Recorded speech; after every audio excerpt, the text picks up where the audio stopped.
السلام علیکم ورحمۃ اللہ وبرکاتہ۔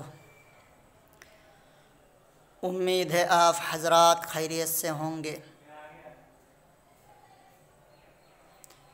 اللہ کے نبی صلی اللہ علیہ وسلم نے ارشاد فرمایا،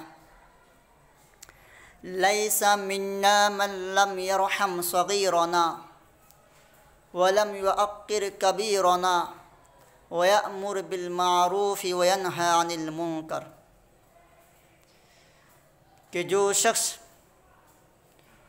بڑوں کا احترام نہ کرے، چھوٹوں پر شفقت نہ کرے اور اچھی باتوں کا حکم نہ کرے اور بری باتوں سے نہ روکے، وہ ہم میں سے نہیں ہے۔ تو لہٰذا ہمیں چاہیے کہ بڑوں کا احترام کرے، چھوٹوں پر شفقت کرے اور نیک کاموں کا حکم دیں اور بری باتوں سے روکیں۔ اللہ تعالیٰ عمل کی توفیق عطا فرمائیں۔